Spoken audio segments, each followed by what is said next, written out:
Welcome back, everyone. J-Bone here for Smash This Podcast. Thank God it's Friday. Happy Friday. Actually, Friday's coming to an end in a few hours. We're kicking off the weekend. We're covering a lot of WWE this weekend. Probably the most that I've covered in a long time. We're covering this stuff tonight. We're covering Sub-Zach round 2. Paul's in here. What is up? I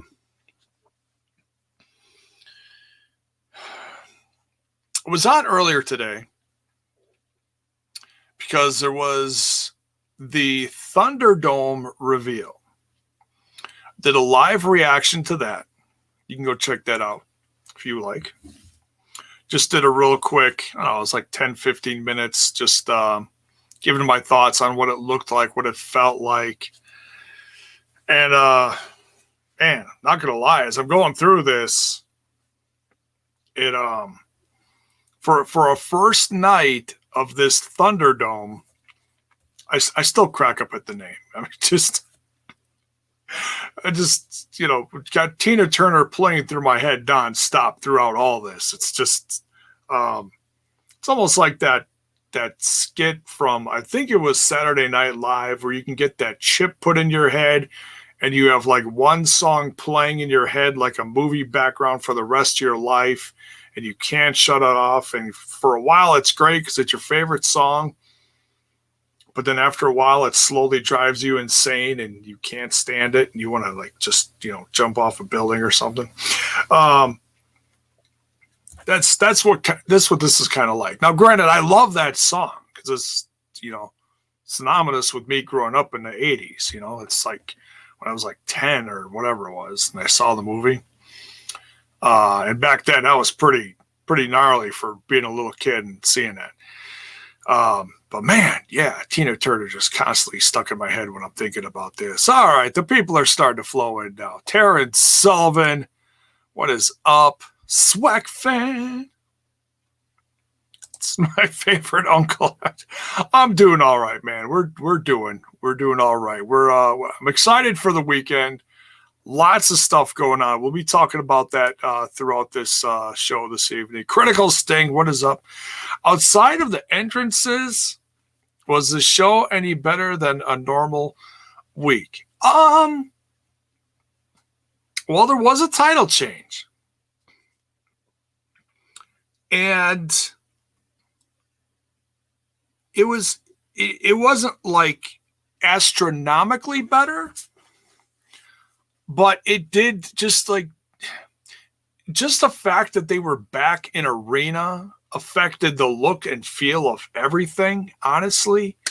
So am I going to say it was a 10 overnight? No. And we're going to cover the highlights of this, and then we're going to talk a little bit about the other shows that we're covering this weekend. Obviously, I'm going to be covering AEW tomorrow, and then NXT TakeOver.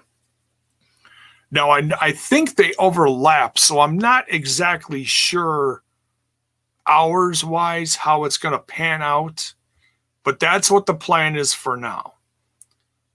Review AEW Dynamite, because it's Saturday Night Dynamite, and then I'm going to watch TakeOver. And review it. I just wish it was in this setting. I wish somehow they would change this last minute. I really do. Because the look of this, it just feels good to be back in this setting and to have faces around the arena. Now, I know it's virtual. And yeah, it feels a little weird. And it sounds like the noise that's panned. Like you can't hear the people, but you can hear something faintly in the background. You can hear it sounds like it's piped in. I'm not going to believe that it's actually the people, because it sounds way too pure to be, you know, several dozen people sitting around ringside through speakers or whatever. Because when there was cheering, if you look on the people's faces, they were just, you know, if people were losing their minds with their mouths into the camera, like, ah, okay, then I'd believe it for a minute. But 99% of the time, when they got close to the ringside and you saw like a bunch of people, you know, in the background, they were just, you know, I'm not going to say they were ugly or anything. They were just sitting there, just sitting there. You know, if I'm going to pay, I'm assuming you have to pay money to be in this experience. When I clicked on the website before, the thing didn't even work. I think it was before you could actually enter it. It was like the day before. So I was like, okay, whatever. I wasn't instantly like, oh, I got to do this. Yeah, will I take advantage of it at some point? Maybe. I'm not going to go out of my way and or lose my mind over it.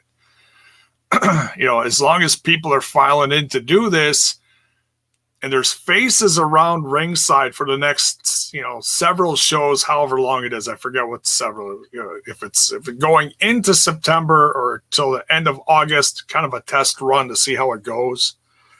But you know, and I know here comes that word. I know I've been very critical of piped in noise, but at least if we've got faces in an arena setting and there's some noise, it's not just a bunch of, you know, deadheads, I'll allow it. I'm not going to lose my mind over it, because I had been very critical about that before, especially when a company like, you know, TNA/Impact has used that in the past. I've already noticed it on the early tapings that Trent and I are reviewing. A couple of the shows have piped in noise, and I can't stand it. Especially when you know the crowd that they're performing in front of is so hot. It drives me batshit. It really does. So just to reiterate what I said this afternoon briefly, I love the look of this. This is a drastic improvement for what they had before. It just feels bigger, you know? And I'm not going to knock what they were doing before. They were doing what they did before because they had to. It was the best thing that they felt they could do at the time. Do I wish they'd done this sooner? Yeah. You know, I don't know how long something like this, you know, came into, you know, when did the discussions start on this? That's what I'd be curious about. Whose brainchild is this? Obviously, somebody engineered this, and it's love the brand or not, this looks incredible in my opinion. It just, man, it helps. It certainly does. It certainly did breathe new life into the product tonight, because the go-home show for Raw felt like crap. It really did. This helped. This felt like okay, we're back in the arenas. There's people present. It felt like we were starting to get back to normal, you know? And please don't take that as me crapping on any other brand that's not trying to do this. Hey, I wish they all would. I wish Impact had like a bigger theater type setting that they could use. I wish, I'm pretty sure Ring of Honor has a fairly large setting. You know, are they going to go to the extremes of something like this? No.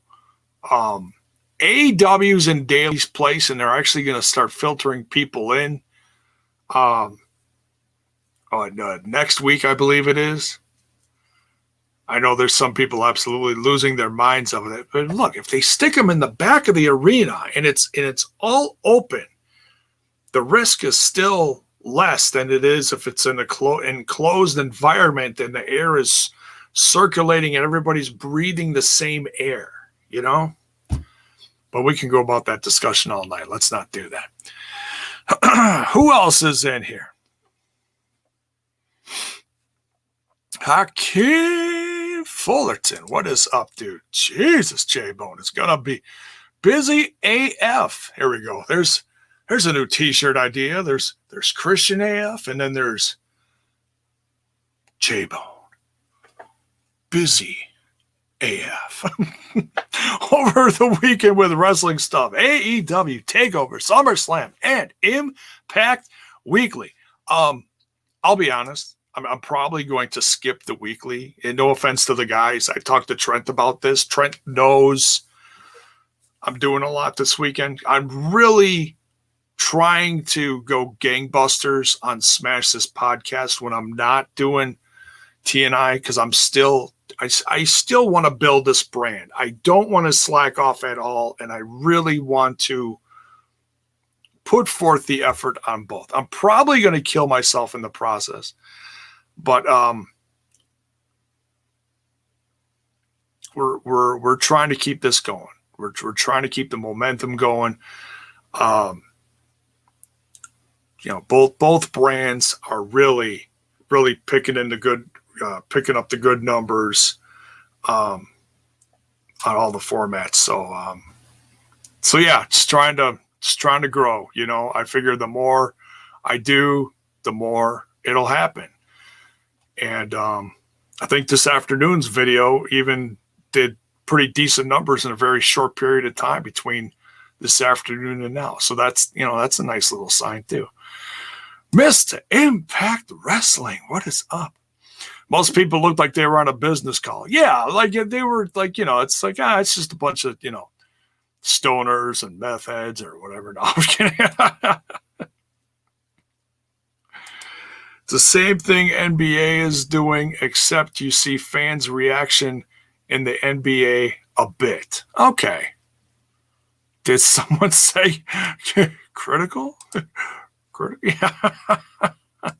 Anything is better than uninterested talent ringside. Yes. Thank you. Talent that obviously does not want to be there and is literally standing for hours. Give the people some chairs, for crying out loud, so they can get up and sit down and actually look like they're reacting. If everybody is like this for 2 hours, it looks stupid. It does. It's like, what? Did you not give these guys enough bologna sandwiches and catering? Jiminy Christmas. They watched the NBA did first. I'd actually have to sit down and see what some people did. I watched clips from a baseball game earlier. And was it the LA one? And they got a bunch of like teddy bears. This is hilarious. They got a bunch of like giant stuffed teddy bears in the bleachers. Someone hit a foul ball and the baseball hit one of the giant teddy bears in the head. And the teddy bear's head goes, oh, and the arms go up like he actually was alive and got hit in the head, and the head goes back and the arms go up, and then it just kind of flopped back down. The announcers were ridiculous. They're like, I can't bear to watch this anymore. Oh, the puns. Anticipating your thoughts on mini aces and retribution. Well, yeah, they showed up tonight. Let's get into this. We will be boneless. You guys, I'll set you guys up. You guys will be fine. I'm just trying to pace myself. Okay. We'll get someone in there. Okay. So no J-Bone news on this week's episode of Impact Weekly. That means either Trent or Bill will have to pick up the slack. I'll be honest, Bill's been picking up slack for me lately because I've been so fried, just from stuff going on in my personal life that I'm doing during the day, and then I get to the point at night where I'm podcasting and I'm just burnt. It's like I'm here, but I may not be 1,000% like I usually am. Like tonight, I'm feeling pretty good. Part 2 of Smash's podcast, Thunderdome edition.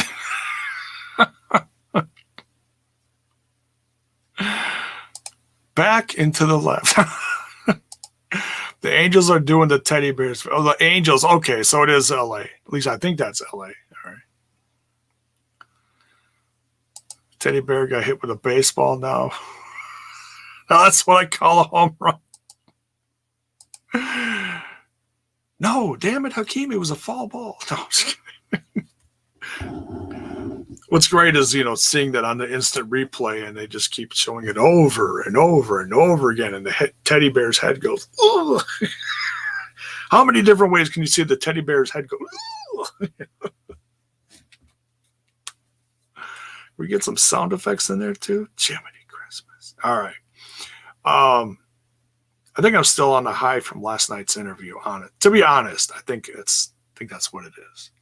If you guys missed it, we settle down. We'll get the Smackdown. Settle down, folks. We interviewed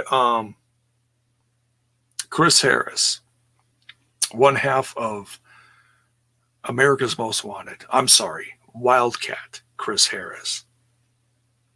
It's like, we haven't seen him in a while, so you forget the little things that go along with him.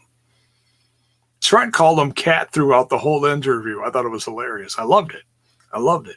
Seemed like he had a lot of fun. We talked to his wife / manager later today. All positive responses, so that made us feel really good as well. So yeah, we're riding. I am riding the high off of that last night. If you missed it, please go check it out. We had a 3-hour Thursday throwback. The first hour and a half are with Chris Harris. The latter hour and a half is the review. 90 minutes. Couldn't believe we had him on for 90 minutes. And it never once felt like he was like, oh, God, I got to go, guys. I got to go. No, he was gracious throughout the whole thing. It seemed like he really had fun. So please go check that out. Over on the Total Nonstop Impact Podcast, if you will.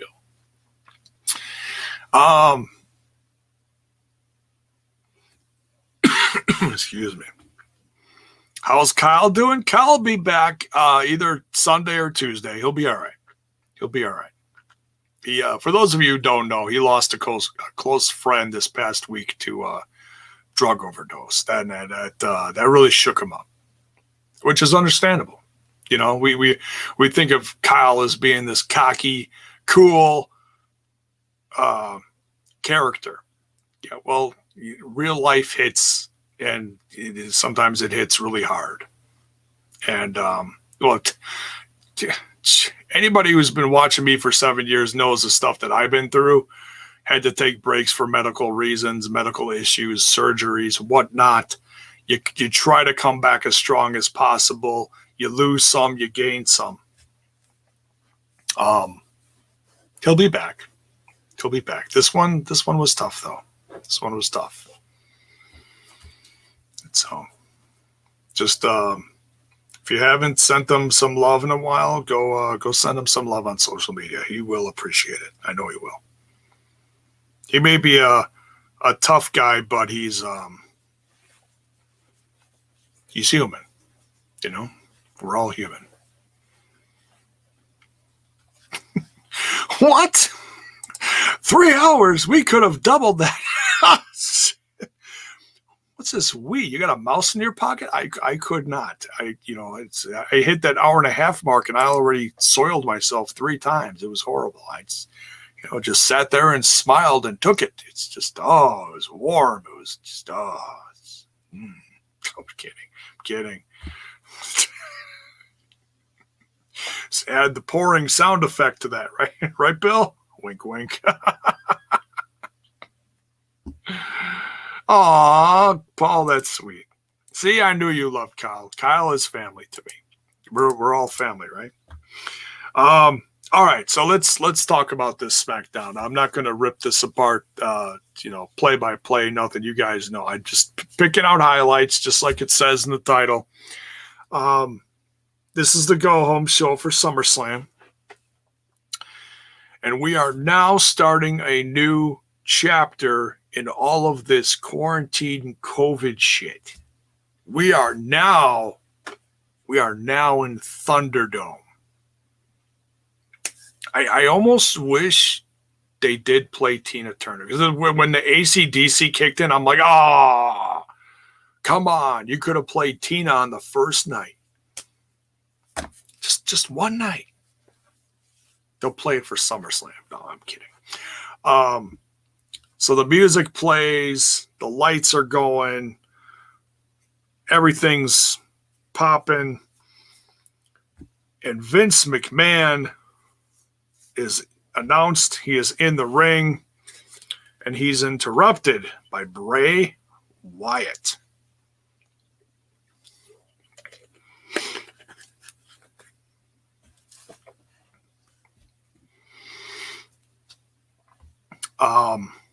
Bray Wyatt comes down. The Fiend actually comes down.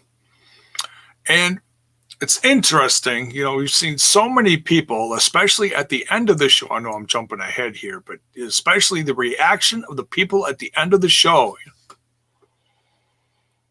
Terrified. Vince McMahon, stone cold, nothing. Not selling for shit. Come on, Vince. It's one of your creations. You got to sell it a little bit. At least back up to the ropes. Like, somebody call some goddamn security around here. Something. Come on. It's the Fiend. If the boss doesn't react to the Fiend, I know it's like, he's already shitting on the show. But I'm being real here. Come on. This is one of your biggest characters in the company, heel or babyface, however you look at him. He's terrifying. He's the most terrifying thing they've had on TV in a long time. Okay? We've all said that. We all know that. But come on. If you no-sell him now before one of the biggest shows of the year, come on. Come on, man. So he's trying to be tough. He's standing there, takes a step backward. Okay, he did sell that. He did take a step backward. I'll give him that. He steps, whoops, here goes the pen. He steps to the side. It's like we're doing a SmackDown hoedown now. Slides to the left, slides to the right, and they're both doing it together. They're just miming each other, and he's like, shit. He's got the look on his face like, oh, man. Then all of a sudden, Bray sticks out his tongue or something. Then Braun Strowman comes down to the ring, and they're facing off. And Vince finally is like, I'm out of here. Vince disappears. These two are facing off. And Retribution shows up. Oh, Retribution. Their characters are getting bigger, folks. Little bigger, and they're surrounding the ring, and this part next is hilarious. I'm thinking they're both gonna team up for just superpowers, whatever. No superpower bullshit going on here. Bray is like, I'm out of here.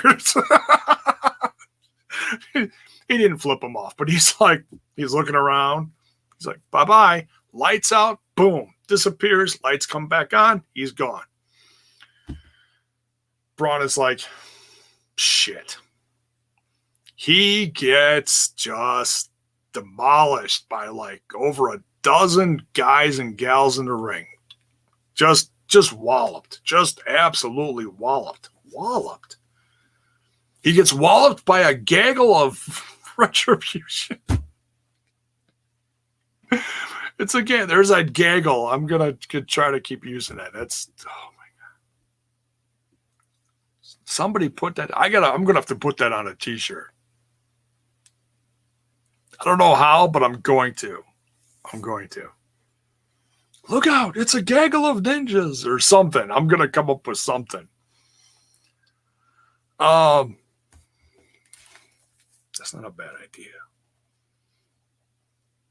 As stupid as that is, let me know if you'd buy that t-shirt. I'm just jotting down ideas. Gaggle of ninjas. Always trying to come up with new concepts because I gotta get some new merch going here. Show them grapefruits. Hey, there's a t-shirt too.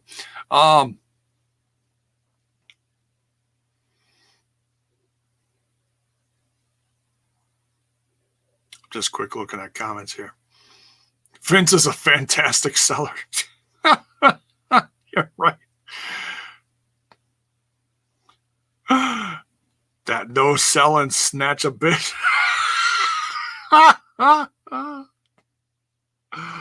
Oh, is enter Teddy Long. Holla holla. So they absolutely just demolish him. And the locker room pours out from the back. They come out. They attack everyone, throw out of the ring. They're a united front here. There's a couple heels, I think, in there, too. I'm not sure. Morrison's down there, and all of a sudden, everyone's finally, all of a sudden, Retribution disperses. They scatter. You see, he yells, scatter, one of the main guys. I don't know who that is. Scatter, and they scatter.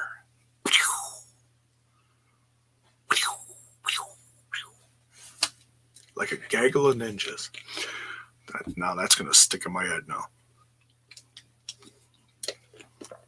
They disappear. All of a sudden, Miz is coming down to the ring. A little late there, Miz.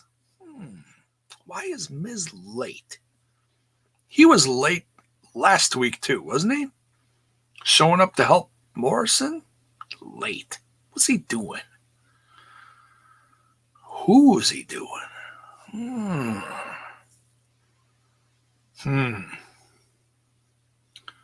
Who or what is he doing? So, but Morrison doesn't react. He's just like looking around like, oh, hey, what's up? Do you think Miz is actually part of this? Or maybe he's the front of this? When's the last time Miz was like part of a group?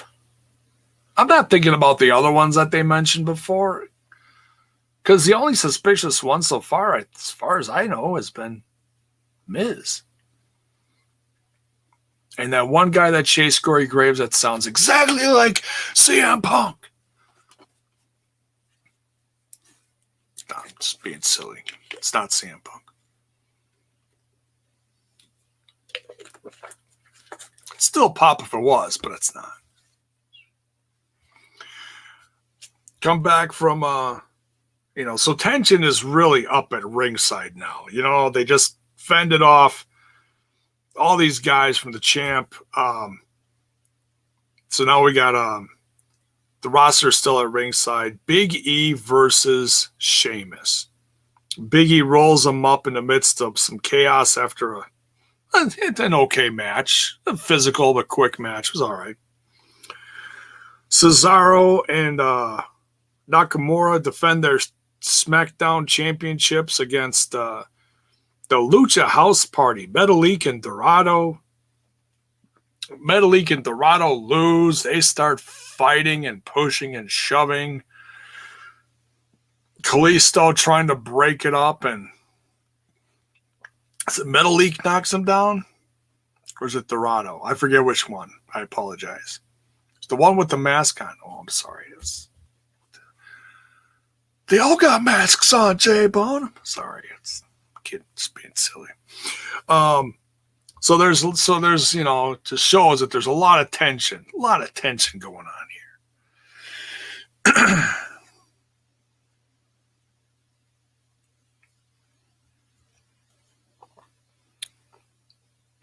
You're like 50, man. No, close. Thanks. Thanks.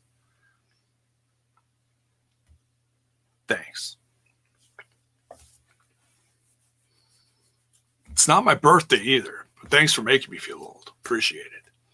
I earned this shit. Yep. All right, we continue. Women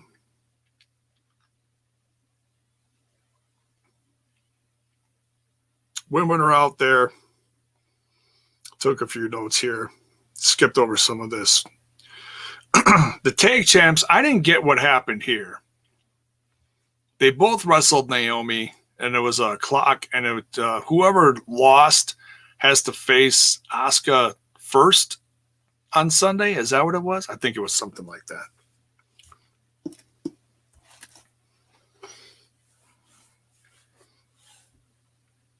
Sonya Deville comes out, cuts a pretty intense promo. She keeps looking past the camera like she's looking at all the people surrounding. So that's actually cool. She didn't look dead into the camera. And, she acknowledged what was around her. That was actually cool.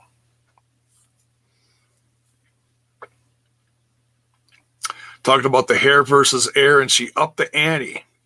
It's now a DQ.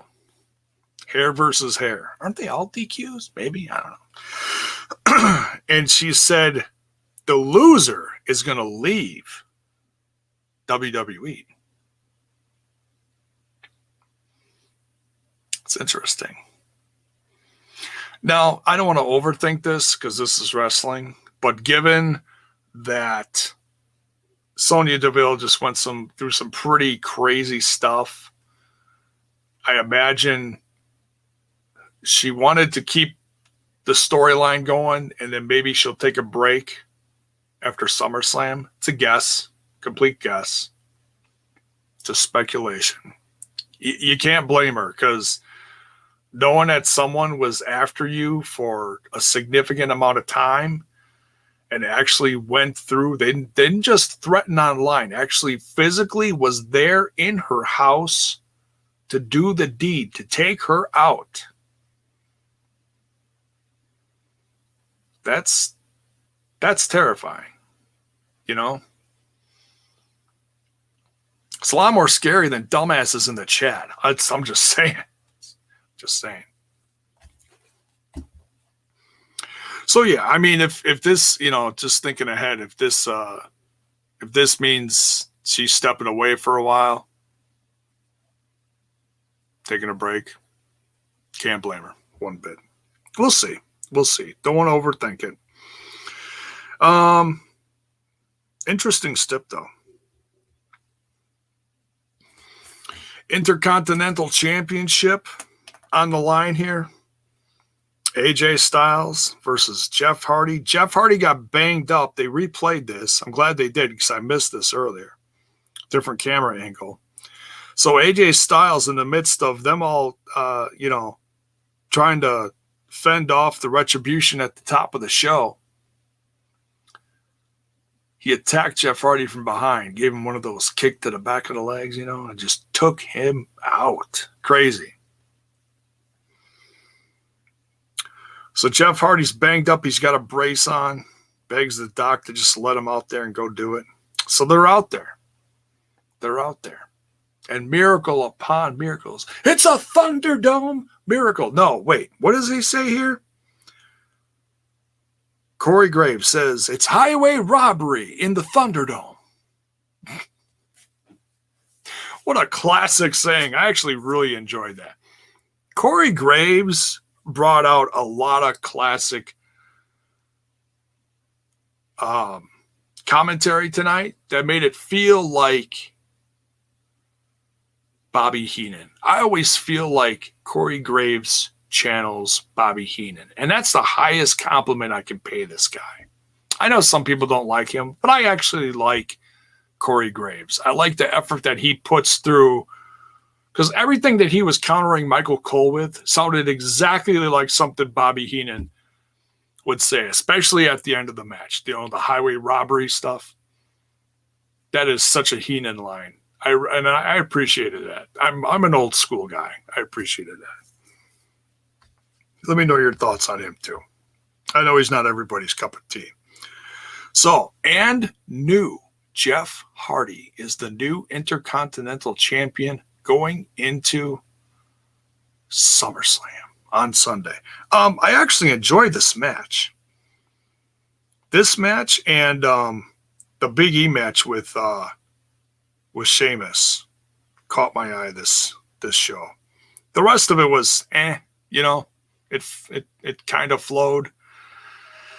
It just you know, the whole show, the appearance of everything was very distracting, you know, because we're not used to seeing this kind of atmosphere around the ring. So we see another appearance of Joseph Park. Joseph Park appears after the match with AJ. AJ is furious, just furious.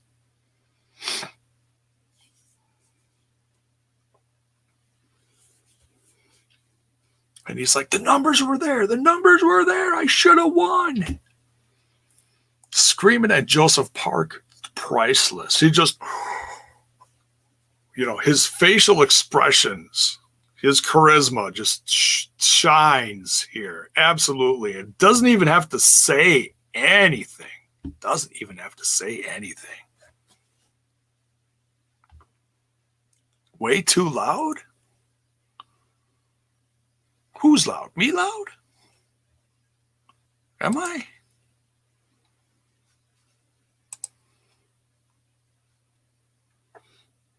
I'm excited. I'm excited. I'm trying to keep the energy going. What's up? Welcome.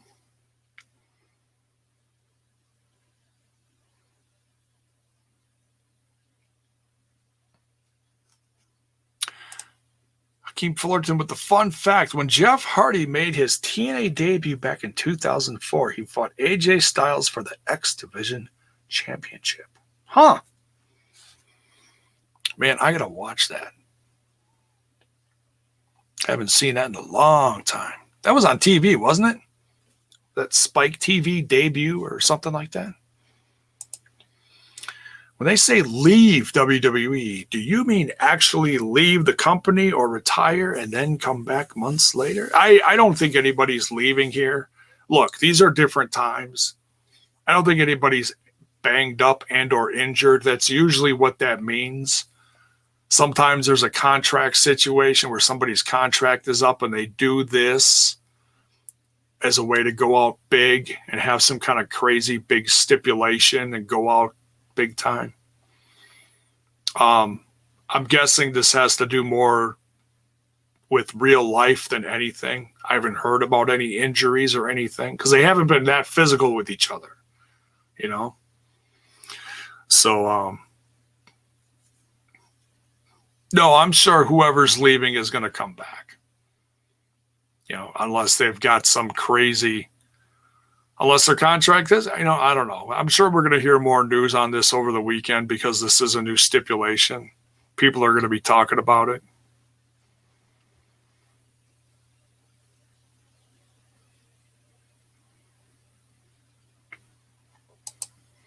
Don't tell me you're getting worked by some Mizark over a Twitch gimmick. I didn't even see where he was from. There's some time at the woodshed. Oh, I'll take him to the woodshed.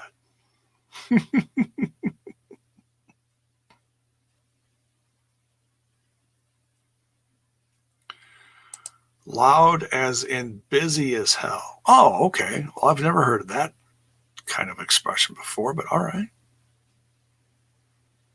Swag Fan says Abyss is one of the best big men ever. Yes, absolutely.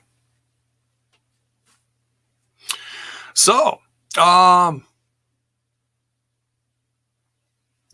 what? All right, so let's I'm not going to go over AEW because that's just a regular show this weekend. There's some special stuff on it, but I'm not going to preview it. Let's I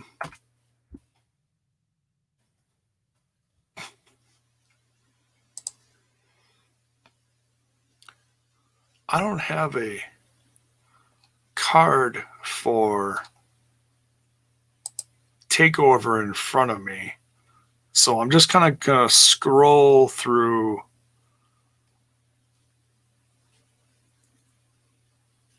NXT preview for 8/22. Oh, okay. Here we go. Boom. I found it. What? This wasn't up earlier. Okay. For NXT TakeOver 30. It's Saturday, August 22nd. This starts at 6 p.m. Central. Oof. Wait, is there a preview show to this? I don't know.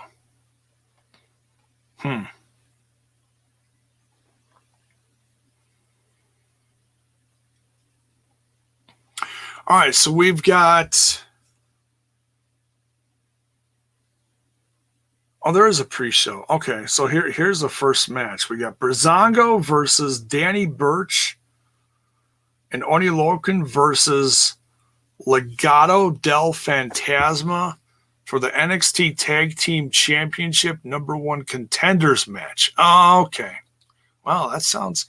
Gosh, I haven't seen any of those guys wrestle together in a long time. The Legado del Fantasma, that's the crew that runs with Fantasma. So you got Raul Mendoza and Joaquin Wilde. That guy looks familiar. That's I can't think of his name. Someone come up with it.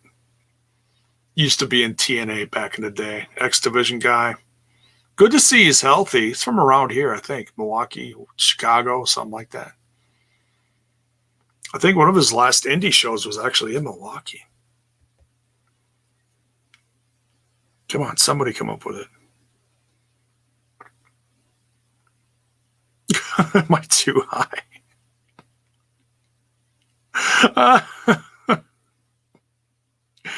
DJZ, thank you.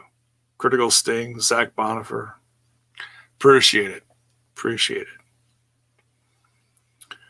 Pretty sure I'd puke a little in my mouth if I saw Abyss on WWE TV. That'd be crazy. He has not wrestled since he's joined the company. He's been all backstage. Now he's been on TV for a couple weeks. It's very interesting. I think the fans are behind it. I haven't seen anybody... Well, I've seen a few Impact TNA fans that are shitting on it. They're like, oh, stole a gimmick. Sue. It's like, shut up. Shut up.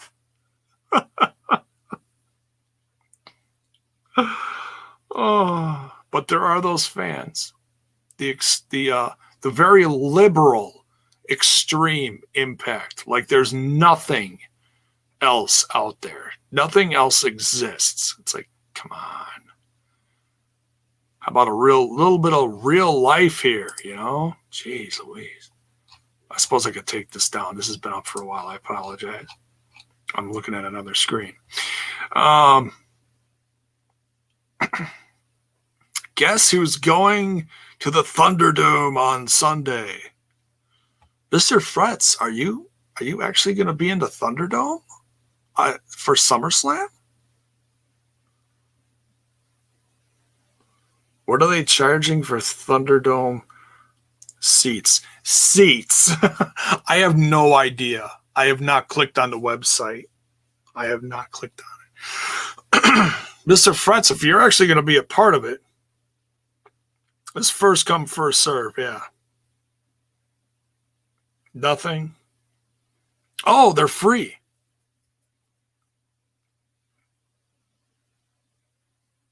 AEW card looks stacked tomorrow. Yeah. Interesting. I thought for sure they would charge something for the experience.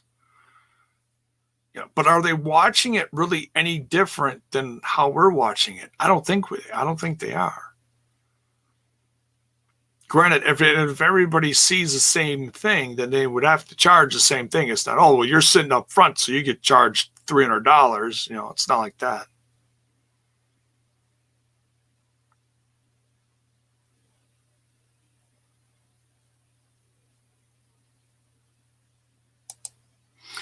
J-Bone Taya just posted a picture of her, Gail, Alicia, at Tessa and Daga's wedding today. Interesting. I don't know how I feel about it. Shaking my head. Oh well. Look, I've said this. You know, I know that. I know Basil's down there. He was invited.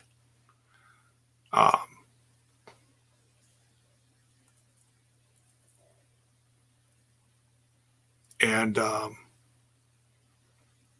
you know, it's not like whatever happened and then she lost. I mean, if she did something so god awful and then everybody deserted her, she would have had to have done something bad. Yeah, the fans are going to turn on her because of what we visually see on TV. You know, she's not champion, so she's not there. But some people still love and adore. She's still a hell of a talent.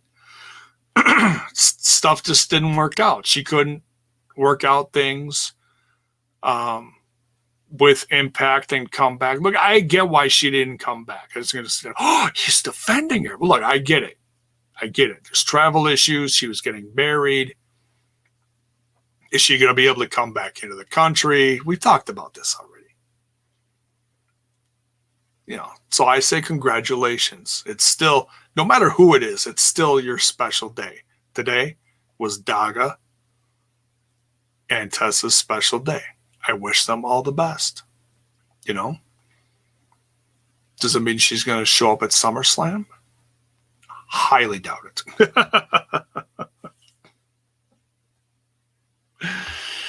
Screw Tessa. Yeah, I hear you. I hear you. You know, I'm not happy with how everything went down. Just don't believe everything you read in the dirt sheets. Okay? Because a little birdie told me it's bullshit. Okay? The whole $150,000 hostage thing, it's bullshit. Slow news day, folks. Gotta throw out something that's fire. Get the fans talking. Can't tell you how happy I was when I heard it. That was bullshit. You know why. You know. Wink, wink, nudge, nudge. Hair flip.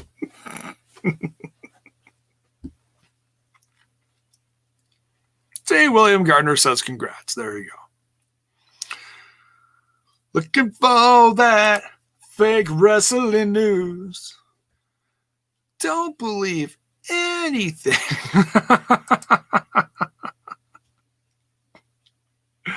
Some people say. You guys know how it goes. Sing it with me. All right. Shit, that's not the end of the show. All right, so we have a new champ. Jeff Hardy's champ. You're screaming at Joseph Park. Then it's announced that so it's going to be interesting. They didn't, say some immediate thing like, "Oh, Jeff Hardy's going to be defending it at SummerSlam." Oh, yeah. We'll have to wait and see.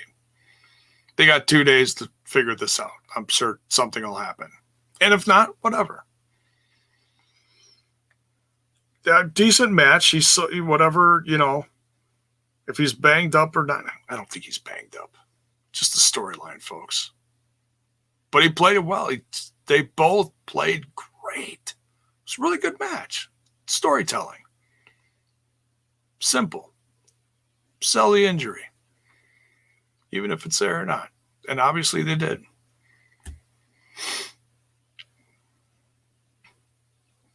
No TMS, no. Daga, maybe.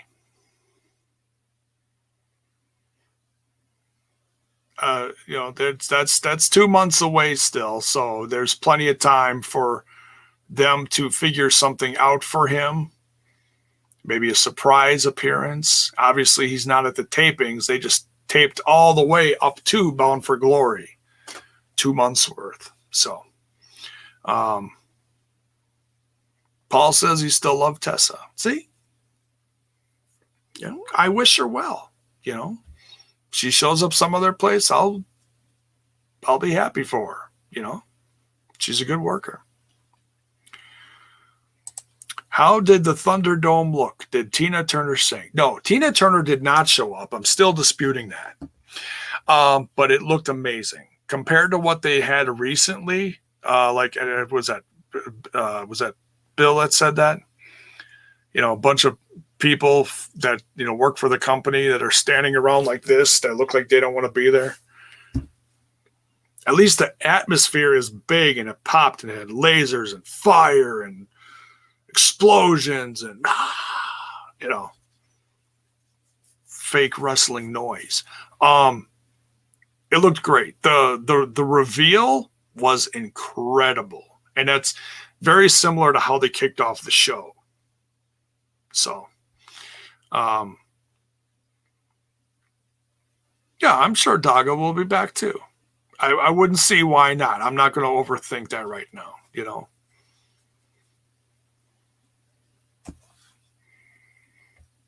Mr. Fred says, I don't usually cancel people. Well, I hear you.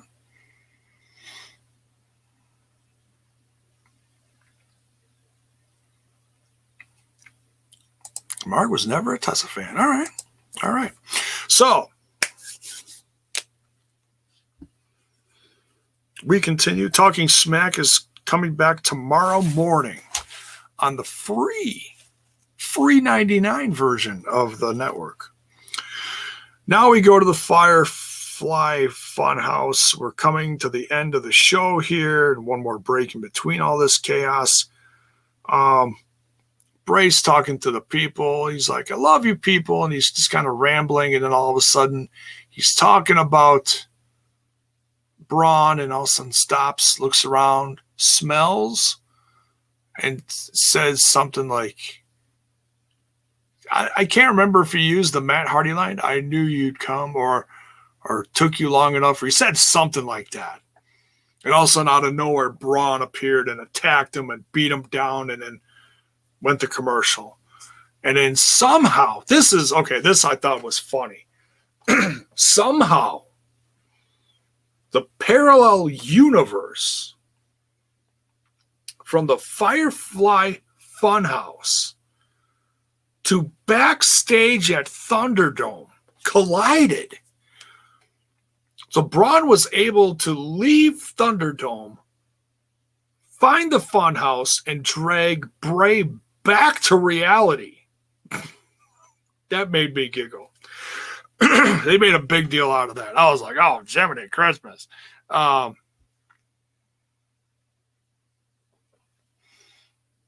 yeah, that was just funny. So he choke slams Bray off the back ledge, where the truck's back up to, the semi's back up to, where the unloading dock. There we go. Jeez Louise, I was Jiminy Christmas. I've been in stocking half my freaking life. The unloading dock. Backstage. Tossed him.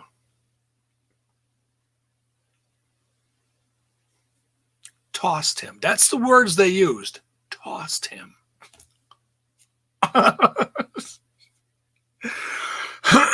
No, not that kind of tossed. You guys are nasty. Tossed him off the ledge in the garage. He's down. He's unconscious. He ain't going anywhere.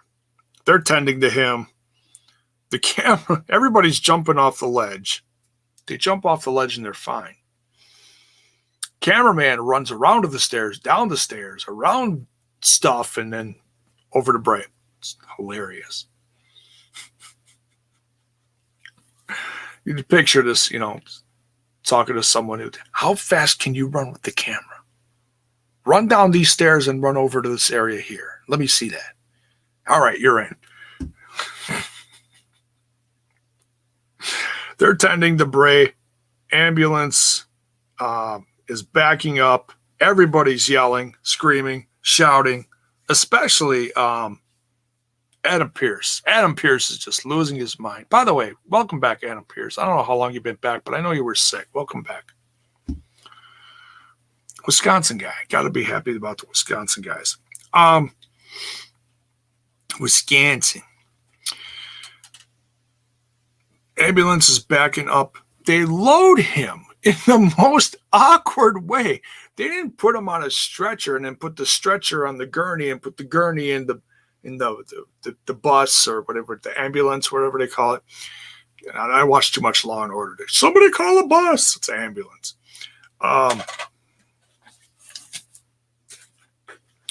So they like awkwardly lift his limp body up onto the stretcher. No neck brace. Just like they're just like scrambling for time here, apparently, or something. Jeff Hardy was even cut off. Did you notice that? Jeff Hardy was actually cut off. So they're running out of time. So you know it was live. It's okay. Wasn't that big of a deal. They toss him in the back. They're yelling, screaming, go, go, go, go. Here, I'm thinking Retribution is going to stop the ambulance, take Bray out, and then run, and then, someone hit the camera. Camera goes, static, end the show. No. Ambulance gets to the doors, stops, pauses. Everybody's like, go! Somebody open the door, go! They are losing their ever-loving mind, shouting, go, go, get him out of here, go! What are you doing, go!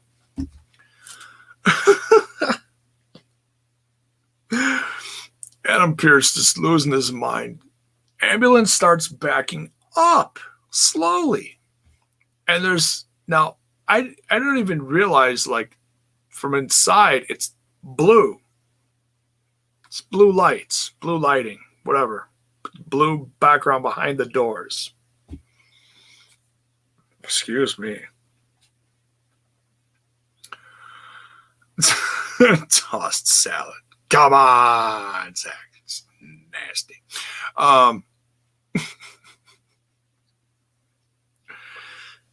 It's like a Conan joke from 2003.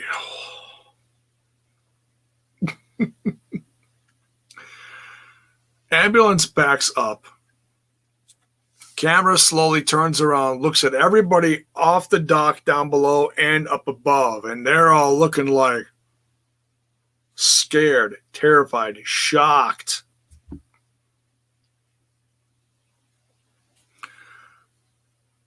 The lights on the inside of the ambulance go from light powder blue to blood red. Oh, the lights changed. They turn around, look at the people. They turn back, and there's the Fiend.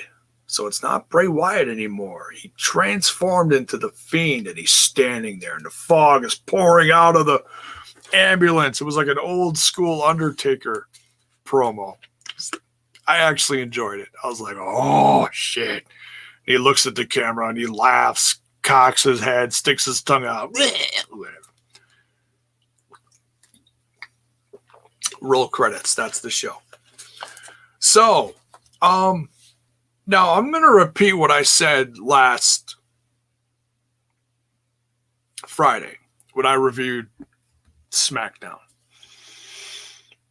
Is it me, or does it feel like there's a double turn happening here? Even more now. Like, it's, how we joke about Jeff Jarrett or Super Jeff Jarrett when we're reviewing the NWA TNA throwbacks over on TNI. Super Jeff Jarrett, babyface overcoming all, showing up all over the place. That's what this felt like. This felt like super Bray or Super Fiend. That feels like something that would happen to a baby face. Now, even though it's supernatural and he's supposed to be a heel, Braun is sporting a whole new look, and he's just evil as shit. He threw Alexa Bliss down from 10 feet up in the air, just dropped her on her head. I really feel like this is a double turn. I really do. I could be wrong. But whatever happens at SummerSlam is going to be the culmination of all this. Absolutely. Paul Nelson, I love Law and Order. All right. Shirley Renee goes to a mainstream program outside of wrestling. Yeah, I think so. I know wrestling fans are like, oh, she's going to go to AEW and she's going to interview her husband. She's going to show up backstage right next to Tony Khan. Tony Khan's going to be like, hey, welcome to the show. Bah, bah, bah, bah, bah. No. Tossed pizza. I'll one-up you. Tossed pizza dough.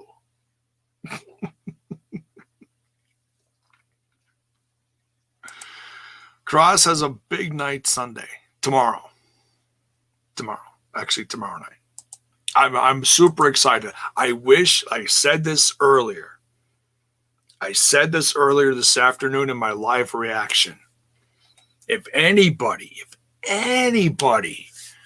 is going to be on this stage, it deserves to be Karrion Kross. Killer Kross. Kevin Kross. Kross. With the flames and the pyro and what he's doing now with the fog and Scarlett being part of the entrance and everything. If you got that big a thing planned for him, please, for the love of God, at least for NXT 30, put them in the Amway Center for the love of all things good wrestling. Just do it.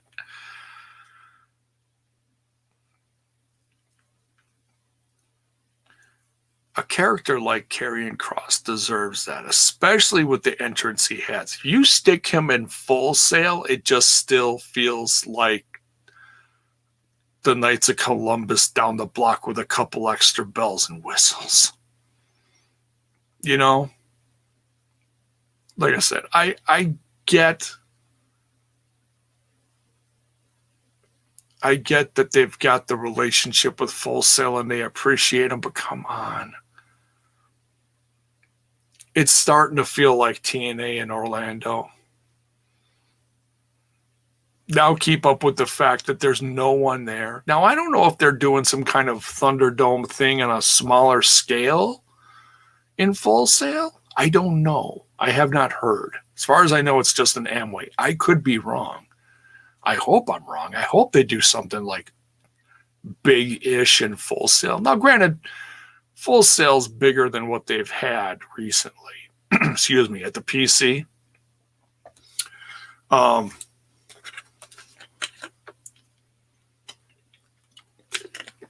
It's a little bigger. At least I think it is. You know, given there's like the seating. So I don't know what they're going to do. I just wish it was on a bigger stage. It really does. I'm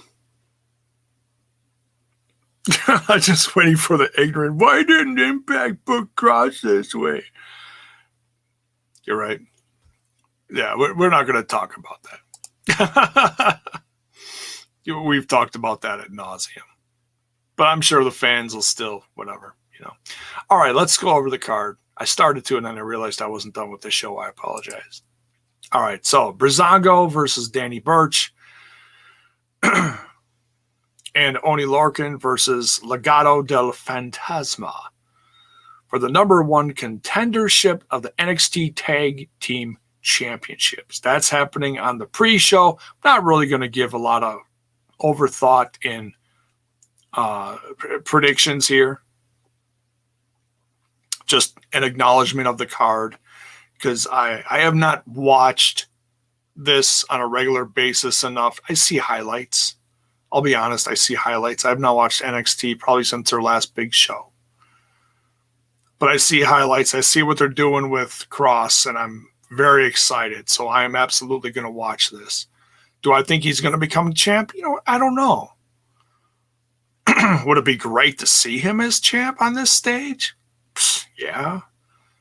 But then I don't know what you do with Keith Lee because he literally just got the championship at one of the last big shows or something. Wasn't that long ago. So we'll see. I don't even know who's a tag team champions. Does it say here? Excuse me.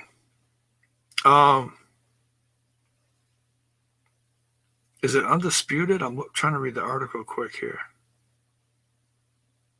Oh, Imperium. Imperium. Oh, that's interesting. So Imperium beat must be Undisputed Era.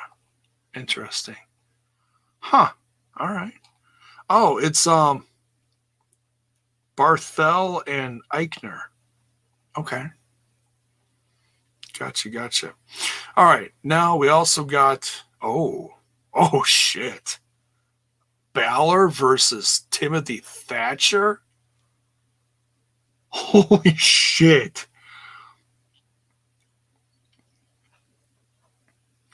You guys know how much I liked Thatcher back when he was Evolve Champ, and he was Evolve Champ for a long time. He is a badass. Legit badass. I know he spent a cup of coffee in MLW, and I really wasn't paying much attention to it when that happened, unfortunately, but whatever. So it's been 4 years since he's been given this kind of attention. Damn. I love Finn Balor, but damn. Part of me is like, go Thatcher. I'm just really excited for him. I really am. Wow. That's crazy. That just kind of blows my mind. NXT North American Championship ladder match. Oh, nice. We've got Bronson Reed. Been hearing positive things about him. Little things here and here. Velveteen Dream. A lot of controversy still. People still talking about him. Not going to get into the discussion, folks. I'm not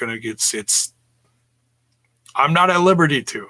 I'm not going to give an opinion on stuff I don't know about, okay? I know people are talking about it. I'm not going to give it weight. Damian Priest. Cameron Grimes. And Johnny Gargano. Man. What a mix. I like it. Lo Shirai defending her NXT Women's Championship versus Dakota Kai. I'm excited for that. I know both of them are good. Now, this is the only stinker on the card.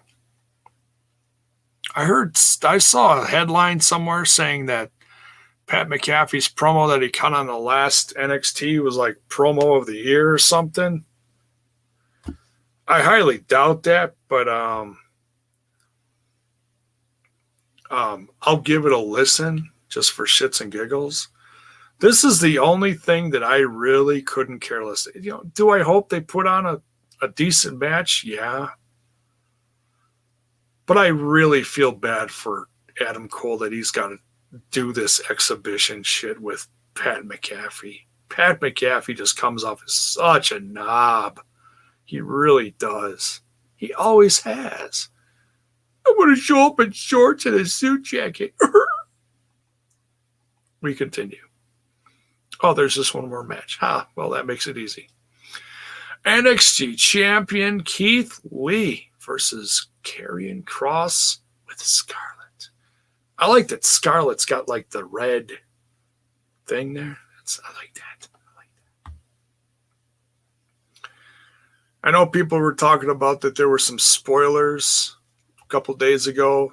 WWE promoted something about Karrion Kross merch being online. It was a picture of him with the championship.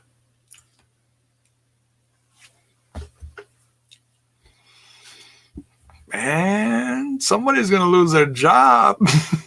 Their job.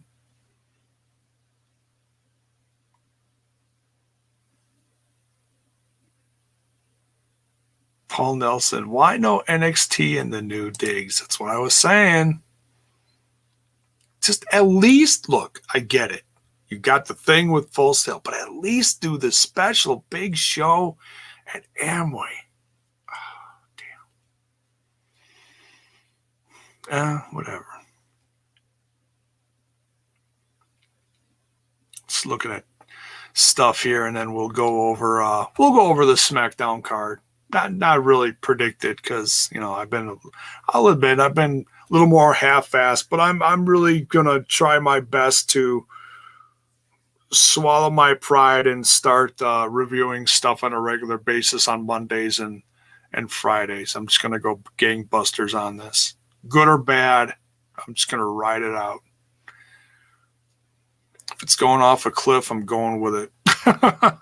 Kidding.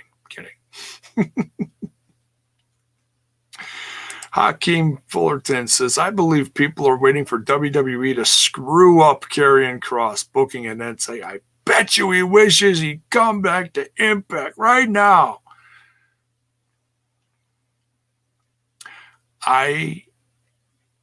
Anybody who wants to go to WWE, I've said this a million times, anybody who wants to go to WWE has a dream of being on that stage and having that being a part of their career. You cannot knock that for that.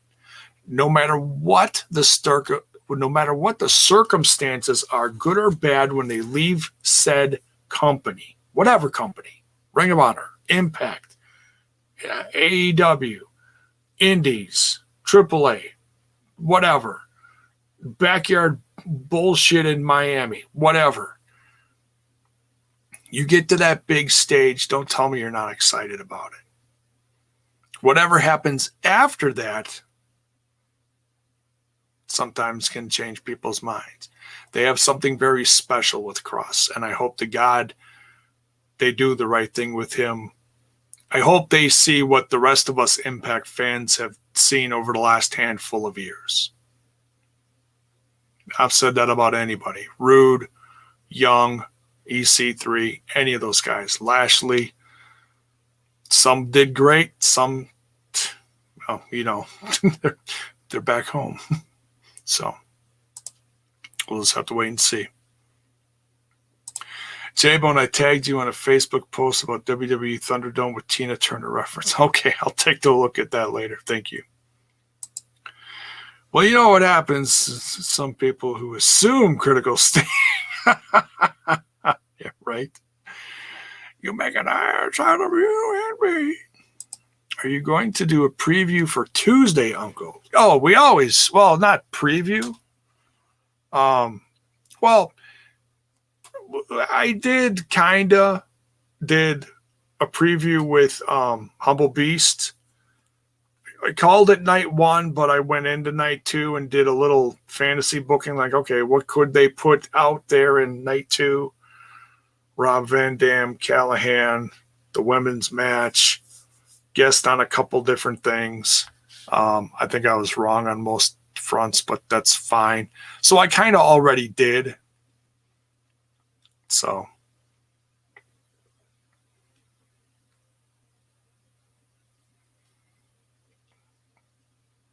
Because they really haven't advertised much.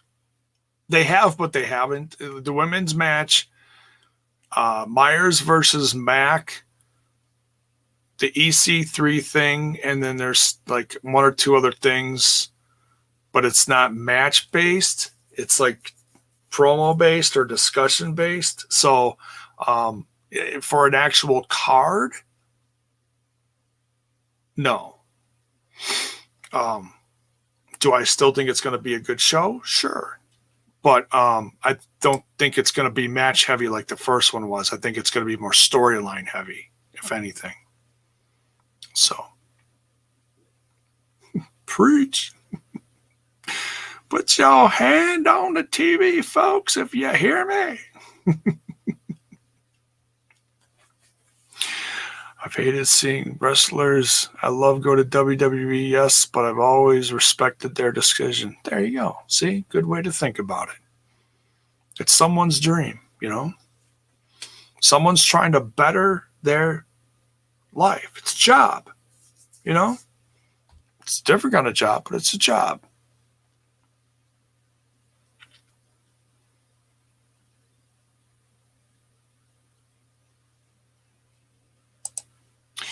Side note, I must say I've been pleasantly surprised at the former Trevor Lee has been booked decent so far. Yeah, it hasn't been like gangbusters, but I've heard more positive than negative. Like when he showed up, I felt like it was kind of like, what are they doing with him?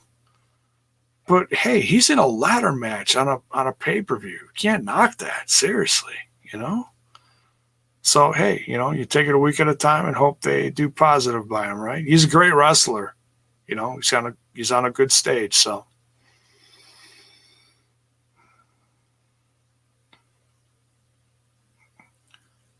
Early predictions again on the Coast Stream Tuesday. Yeah, we'll check in a little early. Bill, you can hold me up because I'm sure after Saturday, Sunday, Monday, Tuesday might be a little rough. Because Tuesday is what, 5 hours long? Gonna need some toothpicks, brother. Bring the toothpicks. All right, let's quick look at SummerSlam. Cross is gonna win that, by the way. All right.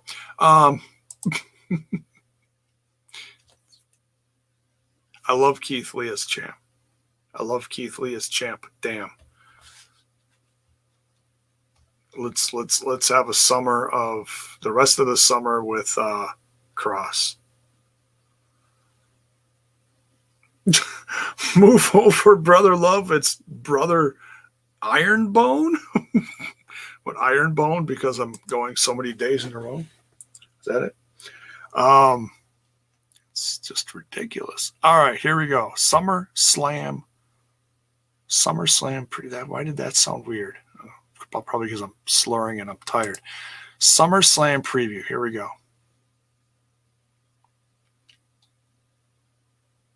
Quick hits. 1, 2, 3, 4, 5, 6, 7, 8. 8 matches. We're probably going to get a pre-show thingy announced late.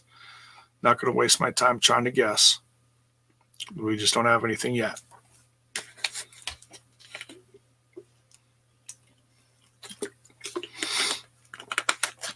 AJ Styles versus Jeff Hardy with a Joseph Park on a pole match. Biatch? Kidding. All right. So, Mandy Rose versus Sonya Deville. No DQ. Loser leaves WWE match. Wait, is it not hair versus hair anymore?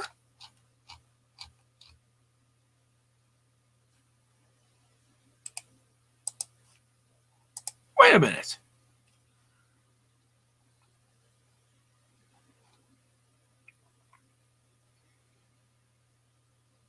Originally slated as a hair versus hair match, DeVille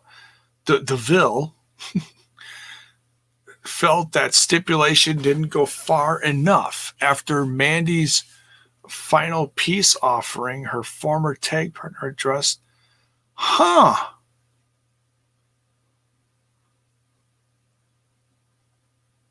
Interesting. Who will leave? Okay, so it's not hair versus hair at all. It's DQ, loser leaves WWE for good. For good. All right. Now, Asuka is double booked here, folks. Jiminy Christmas. Could have done so many things with this. It's like Super Asuka, right? Bayley versus Asuka for the SmackDown Women's Championship held by Bayley. Asuka versus Sasha Banks for the Raw Women's Championship held by Sasha Banks. Are we getting Sasha too? You know what? Screw it. Wait. Bayley's held hers for a long time, right? Sasha just got hers recently, I believe.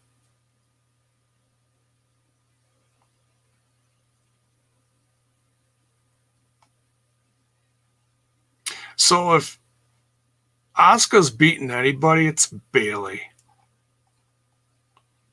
And then that's where the whole Sasha versus Bailey thing kicks off.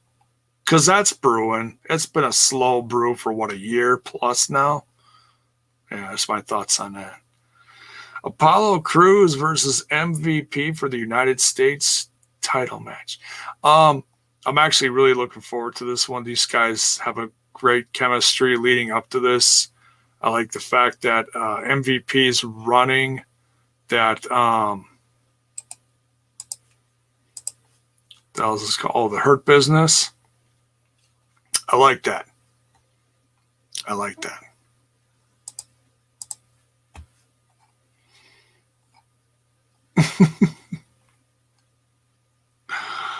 Dominic Mysterio, soon to be Prince Mysterio, from what I hear, under a mask. Maybe I'm hearing this. I'm hearing the things. I'm hearing rumblings. Versus Seth Rollins in a street fight. I'm very curious to see how Dominic does in this one. Your first match in the WWE is a street fight match versus one of the top guys, Seth Rollins. Damn. Not bad to have that second generation blood from King Mysterio, right?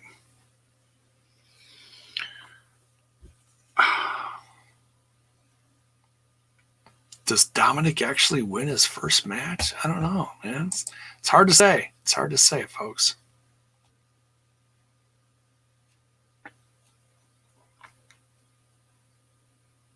Asuka 2 belts. I'm just quick looking in the chat here. I think Bayley's been champ since Money in the Bank 2019. Yeah, I think you're right. It's 300 some odd days, right? Almost a year.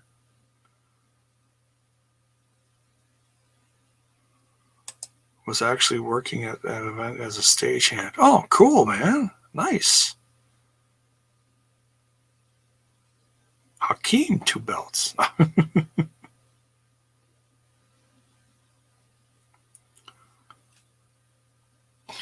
All right. We continue. We've got a few left here. Street Profits versus Andrade and Angel Garza for the Raw Tag Team Championships held by the Street Profits. Another one of the highlights of the show for me, absolutely. Can't wait to see these guys. I actually like the Street Profits. I love their athleticism. I love the fact that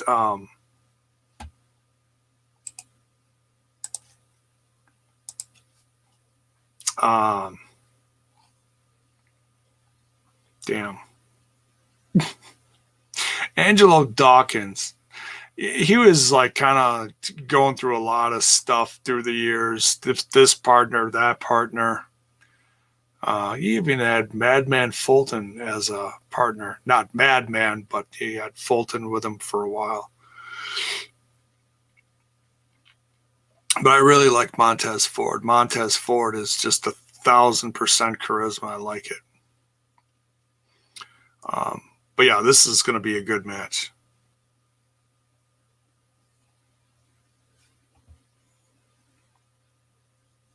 Not going to assume who wins here. Randy Orton versus Drew McIntyre should be a good match. You know, it's not going to be some long, dragged out 45-minute boring ass brawl from hell. No offense to Edge, but that was horrible. That really just sucked the life out of night 2. Really did. Or was it night 1? I forget. I just remember how much I was hurting at the end of that match watching it, sitting here like this. I was like, fuck. Drew McIntyre versus Randy Orton. A lot of people think Randy Orton's going to take it from Drew here. It's interesting. Maybe Orton as champ will draw more fans. I don't know. Is that their thinking? Is somebody thinking that? I don't know. And then what looks like could be the main event. The Monster, Braun Strowman, defending the Universal Championship against the Fiend, Bray Wyatt. No stip here. Hope Bray wins. Really do. I really do. And that's the card. Looks pretty good, honestly. Doesn't look too bad. So, God, I'm getting tired just thinking about how much I have to do this weekend. Sorry, I don't mean to complain. Manny 2 belts is the best 2-belt champion. Boom! You know it. He's got the World Heavyweight Championship and the AEW World Heavyweight Championship.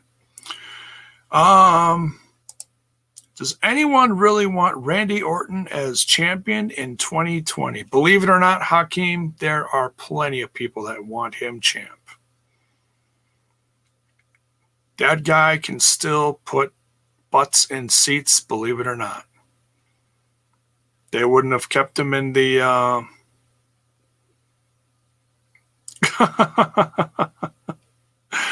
they wouldn't have kept him in the company this long if they didn't think he was worth something. Oh, excuse me. A 2020 pay-per-view without a cinematic match? Blasphemy, right?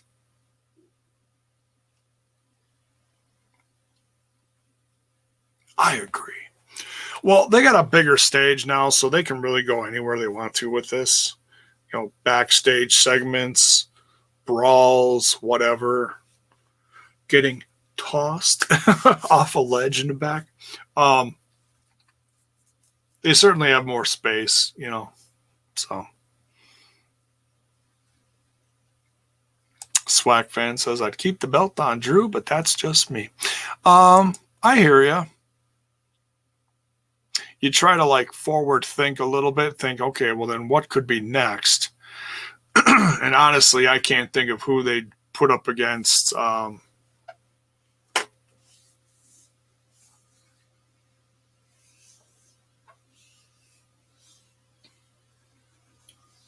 Drew next.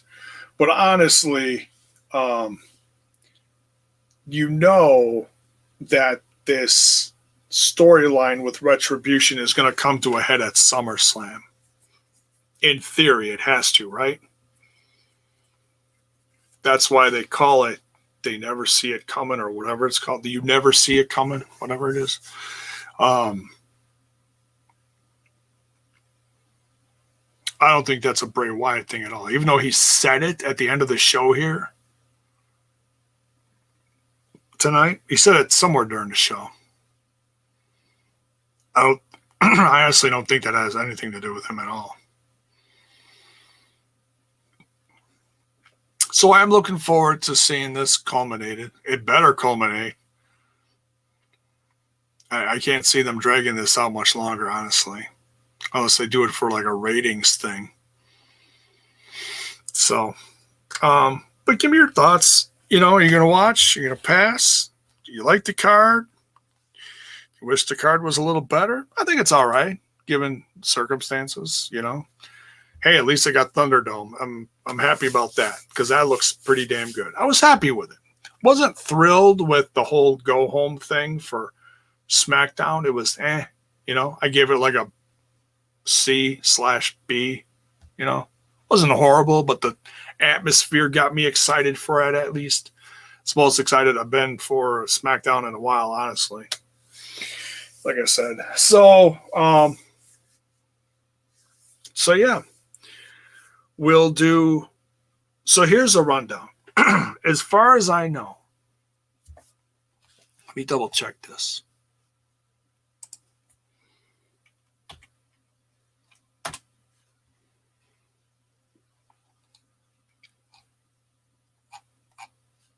Did I go to the wrong?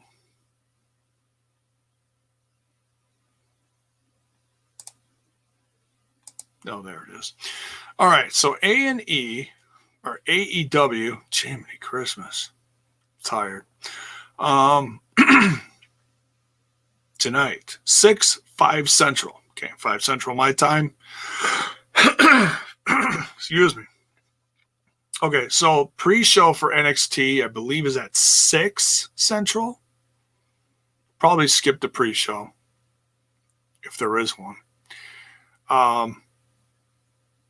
So it seems like it's going to overlap a little bit. Maybe it won't. But whatever happens, I'm going to review AEW first, and then I'm going to watch TakeOver. So, I'll set up a time, but I might have to adjust it. That, or I'll just go live and set it up when I'm ready. I don't know. We'll see. Tomorrow night's going to be flipping nuts.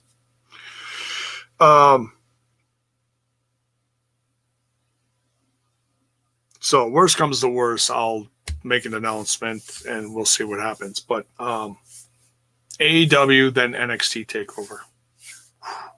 Long night. Gonna have to order some pizzas or something. I don't know. We'll see. And then obviously SummerSlam on Sunday. I already told Trent I'm probably not going to be on the Sunday Impact Plus Weekly. He said, fine, we can handle it. I'll probably set it up on Sunday early for him. And then whenever I'll watch, and whenever they're done, I'll quick set up Smash and go live. Okay? Because I don't want to assume how long it's going to take. I don't want to put that kind of pressure and be like, all right, you guys got a half an hour. No, I'm not going to do that. Maybe they'll go live a little earlier and it'll all work out perfect. I don't know. Whatever. I'll talk to Trent more about it this weekend, but no biggie.